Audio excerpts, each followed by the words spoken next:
નમસ્તે વિદ્યાર્થી મિત્રો, પ્રકરણ 6 ઉષ્માગતિશાસ્ત્ર, જેની અંદર આપણે વાત કરતા હતા છેલ્લે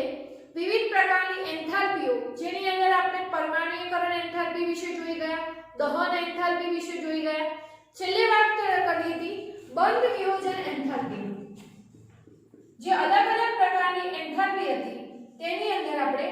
બંધ વિયોજન એન્થાલ્પી તેના વિશે ચર્ચા કરતા હતા. બંધ વિયોજન એન્થાલ્પીને દર્શાવવામાં આવતું હતું ડેલ્ટા H સ્ટાન્ડર્ડ બોન્ડ વડે આપણે દર્શાવતા હતા, જેની અંદર બે પ્રકાર હતા. બે પ્રકારમાં એક હતું બંધ વિયોજન એન્થાલ્પી, બીજું હતું સરેરાશ બંધ એન્થાલ્પી.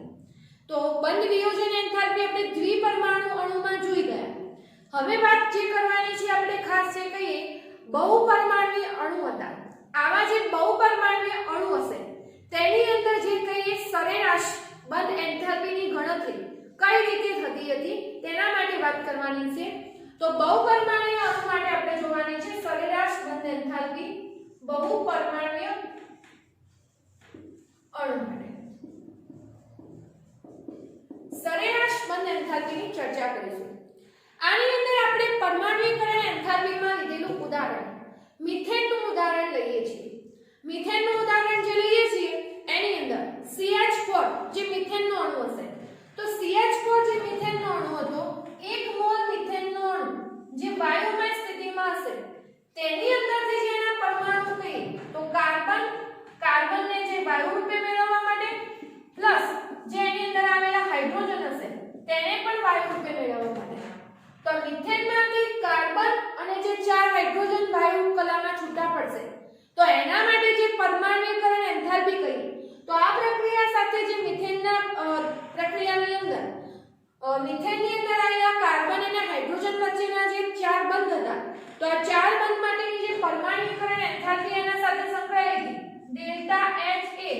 આપણે પરમાણુકરણ એન્થાલ્પીમાં જોઈ ગયા છીએ +1665 કિલો જૂલ મોલ ઇન્વર્સ.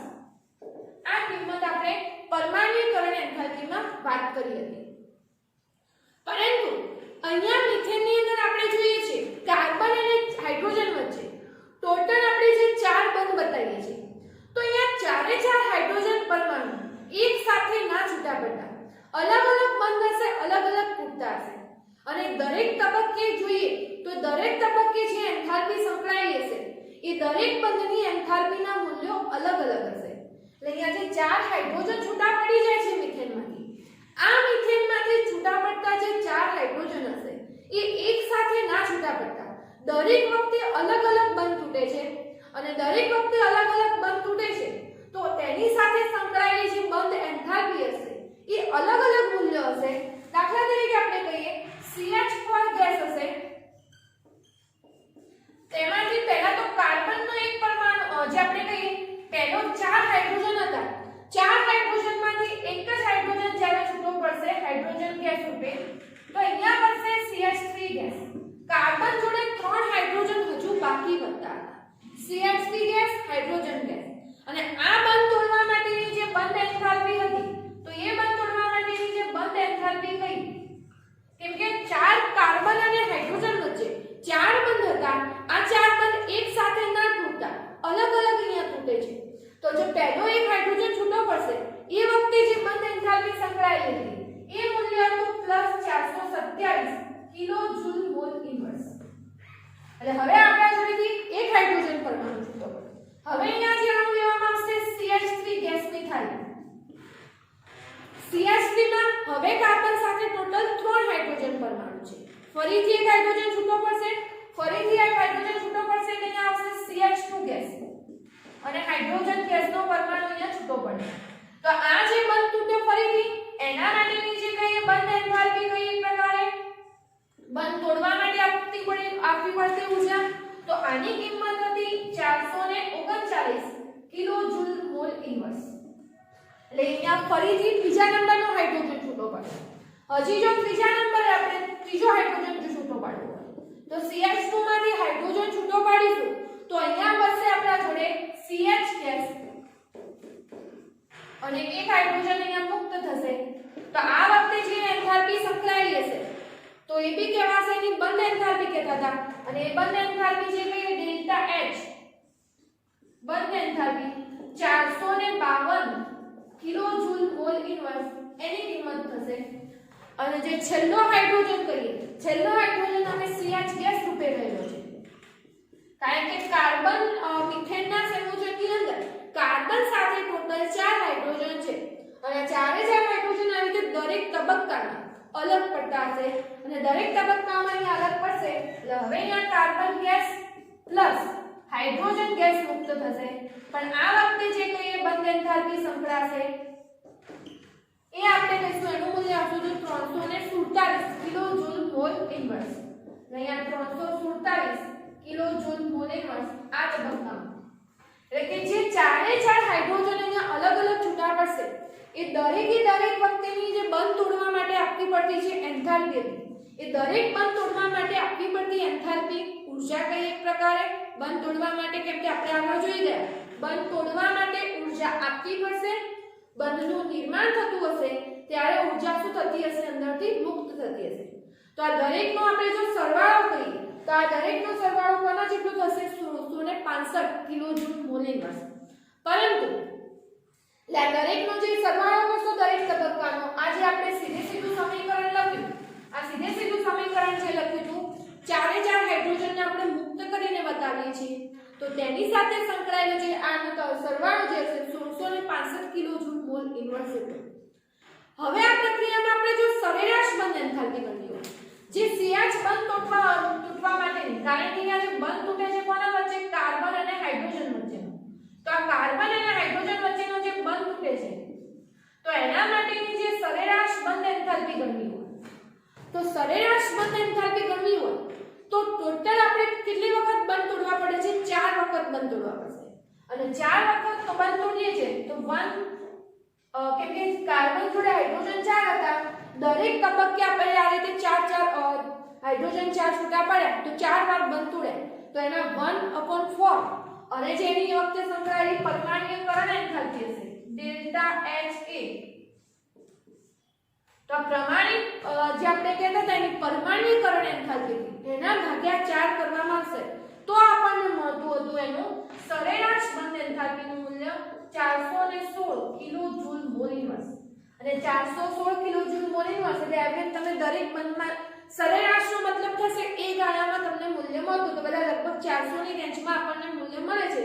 તો 416 કિલોજૂલ મોલ ઇનવર્સ આ એની સાથે સંકળાયેલી સરેરાશ બંધ એન્થાલ્પી આપણે કહી શકીશું એટલે આ રીતે દરેક બંધ માટેની જે ઊર્જા હશે એને આપણે ટોટલ જે પરમાણ્વીયકરણ એન્થાલ્પી જાણતા હોઈએ કેટલી વાર બંધ તોડવા પડે છે એના ભાગ્યા 4 કરીએ તો આપણને શું મળતું હતું એની સરેરાશ બંધ એન્થાલ્પી અહીંયા પ્રાપ્ત થતી એટલે આ રીતે બહુપરમાણ્વીય અણુઓની પરમાણ્વીયકરણ એન્થાલ્પીના મૂલ્યોની મદદથી સરેરાશ જે કહીએ બંધ એન્થાલ્પીની પણ ગણતરી થઈ શકતી હતી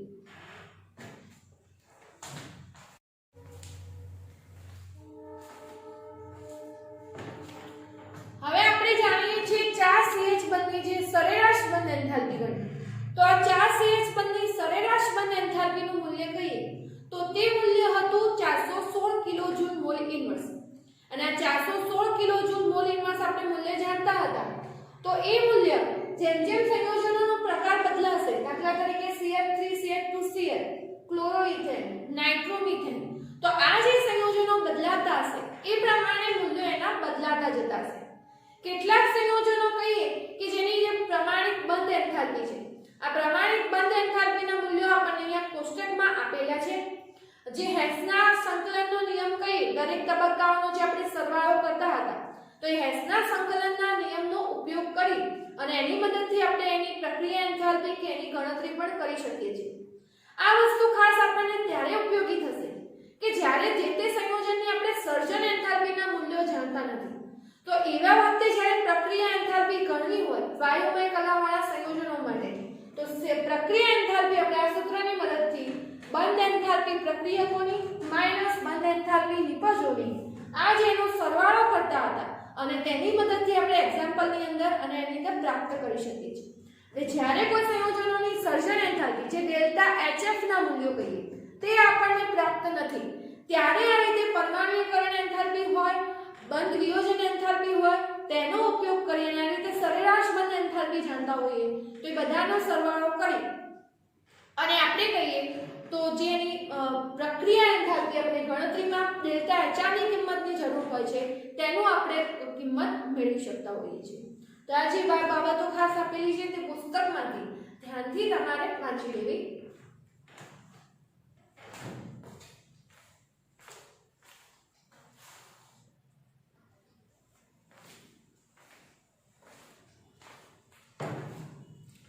હવે વાત કરીશું બીજા પ્રકારની એન્થાલ્પી, દ્રાવણની એન્થાલ્પી। દ્રાવણની એન્થાલ્પી મતલબ કે ડેલ્ટા H સોલ્વેશન એન્થાલ્પી તરીકે પણ જેને આપણે ઓળખવામાં આવે છે। એટલે અહીંયા જે વાત કરવાની છે ડેલ્ટા H સોલ્યુશન દ્રાવણની એન્થાલ્પી। કોને કહેશું દ્રાવણની એન્થાલ્પી? તો જોઈએ, જ્યારે 1 મોલ પદાર્થને નિશ્ચિત જથ્થાના દ્રાવકમાં ઓગાળવામાં આવે છે। 1 મોલ પદાર્થને જ્યારે આપણે નિશ્ચિત જથ્થાના દ્રાવકમાં ઓગાળીએ છીએ ત્યારે અનંત મંદને દ્રાવણની જે એન્થાલ્પી ફેરફાર છે તે કહેવાતો તો દ્રાવણની એન્થાલ્પીનો ફેરફાર। એટલે કે અહીંયા આપણે 1 મોલ પદાર્થને લઈ અને એને નિશ્ચિત જથ્થાના દ્રાવકમાં ઓગાળી તો એ વખતે જે થતો એન્થાલ્પી ફેરફાર હશે એ એન્થાલ્પી ફેરફાર ડેલ્ટા H સોલ્યુશન તરીકે ઓળખવામાં આવતો હતો। અહીંયા ખાસ વાત કરીએ કે જ્યારે આ પ્રક્રિયા જે કહીએ તો અનંત મંદને આપણે જ્યારે આયનો વચ્ચે પારસ્પરિક ક્રિયા નગણ્ય હોય મતલબ કે થતી નહીં હોય પ્રક્રિયા, નગણ્ય મતલબ કે અવગણી શકાય એવી, તો અવગણી શકાય એવી પ્રક્રિયા થતી હશે જ્યારે આયનો વચ્ચે ત્યારે તેના સાથે આ પ્રકારે દ્રાવણની એન્થાલ્પી સાંકળી શકાય છે। અહીંયા જ્યારે આયનીય સંયોજન આપણે લીધેલું હશે, આયનીય સંયોજન લઈએ છીએ તો ત્યારે જ્યારે કોઈ ચોક્કસ જથ્થાના દ્રાવકની અંદર જ્યારે ઓગાળવામાં આવશે તો અહીંયા પહેલા તો ક્રમશઃ તેના લેટિસ છૂટા પડશે। ક્રમબદ્ધ સ્થાને જે લેટિસ સ્ફટિક રચનામાં ગોઠવાયેલા હશે તે અહીંયા પહેલા પોતાના સ્થાનથી છૂટા પડે છે અને છૂટા પડ્યા પછી તે પાણીના અણુ સાથે, દાખલા તરીકે જો આપણે દ્રાવક તરીકે પાણી લીધેલું હશે તો એના સાથે જલીયકરણ એન્થાલ્પી સંકળાશે। સમજવા માટે આપણે આખું ઉદાહરણ જોઈએ। આયનીય સંયોજનમાં માટે ઉદાહરણ લઈએ, મીઠાનું ઉદાહરણ લઈએ, દાખલા તરીકે NaCl લઈએ છીએ તો NaCl આપણે 1 મોલ લીધેલું હોય,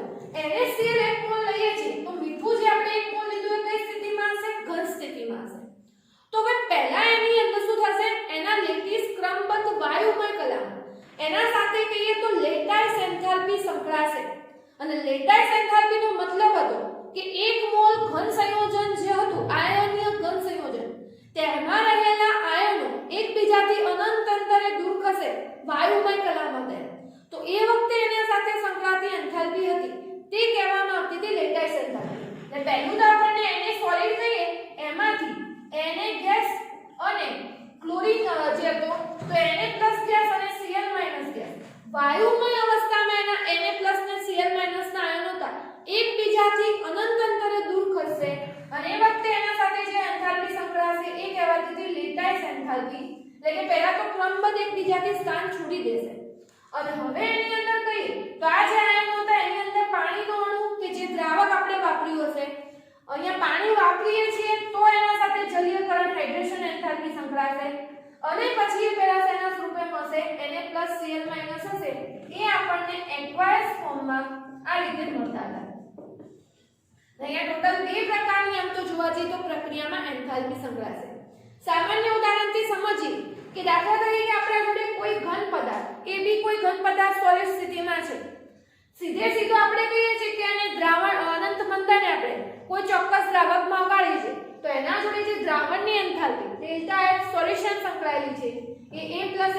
B- aqueous આ હશે। પણ વાસ્તવમાં પ્રક્રિયા એ પ્રકારની થશે કે અહીંયા ડેલ્ટા AB સોલિડ હતો એમાંથી A+ અને B જે આપણે કહીએ B- ધન આયન અને ઋણ આયન, કારણ કે આયનીય સંયોજન લીધેલું છે તો વાયુમય કલામાં એના 1 મોલ અનંત અંતરે આ રીતે છૂટા પડશે। હવે એની અંદર પાણીનો અણુ ઉમેરીશું, પાણી અંદર ઉમેરાશે, જલીયકરણ એન્થાલ્પી સંકળાશે, જલીયકરણ એન્થાલ્પી ડેલ્ટા H હાઇડ્રેશન અને પછી આપણને આ રીતે એક્વાયસ ફોર્મમાં જલીય ફોર્મમાં સંયોજન મળશે। ટૂંકમાં જો આપણે કહેવું હોય તો ડેલ્ટા H સોલ્યુશન બરાબર મતલબ કે દ્રાવણની એન્થાલ્પી બરાબર કેવું હોય તો ડેલ્ટા H લેટાઇસ વત્તા ડેલ્ટા H હાઇડ્રેશન બંને એન્થાલ્પીઓનો શું હતો સરવાળો હતો એટલે કે કોઈ બી સંયોજન જે આયનીય સંયોજનો હશે આવા જે એક મોલ પદાર્થ હતા એને જ્યારે કોઈ જથ્થાના દ્રાવકમાં ઓગાળવામાં આવે છે તો એના સાથે પણ કોઈ ચોક્કસ એન્થાલ્પી ફેરફાર સંકળાયેલો હશે અહીંયા આપણે પાણીમાં કરેલી પ્રક્રિયા તો જલીયકરણ એન્થાલ્પી અને લેટાઇસ એન્થાલ્પી બે સંકળાશે બીજું કે અહીંયા દ્રાવણની જે એન્થાલ્પી હશે આ પ્રક્રિયા મોટા ભાગે કેવી હશે ઉષ્મા શોષક હશે કારણ કે આ દરમિયાન આપણે કહીએ તો હંમેશા ઉષ્મા આપવી પડશે અને અહીંયા જે એના ડેલ્ટા H ના જે મૂલ્યો હતા એ ડેલ્ટા H ના મૂલ્યો કેવા મળતા હતા આપણને ધન મળતા હતા એટલે અહીંયા જે મોટાભાગના આયનીય સંયોજનો માટે કહીશું તો મોટાભાગના આયનીય સંયોજનો માટે એની જે દ્રાવણની એન્થાલ્પી હશે એના મૂલ્યો કેવા આપણને મળશે ધન મળશે એટલે કે બધી પ્રક્રિયાઓ કેવી હતી ઉષ્મા શોષક હતી કારણ કે એને દ્રાવ્ય કરવા માટે આપણે ચોક્કસ કહીએ કે ઉષ્મા આપવી પડશે બધા જ જે આપણે ક્ષારો કહીએ એની જે પાણીમાં દ્રાવ્યતા હતી એ તાપમાનના વધારા સાથે આપણે કહીએ તો વધારા સાથે વધતી હતી અને ઘણા એવા સંયોજનો હશે કે જેની લેટિસ એન્થાલ્પીના મૂલ્યો વધારે હશે અમુક એવા સંયોજનો પાણીમાં ઓગળતા જ નથી જે લિથિયમ ફ્લોરાઇડ એવા આપણે સંયોજનો કહીએ તો એ ઓછા દ્રાવ્ય હશે અને ઓછા દ્રાવ્ય હોવાનું કારણે લેટાઇસ એન્થાલ્પી કેવી હતી વધારે હતી આના કારણે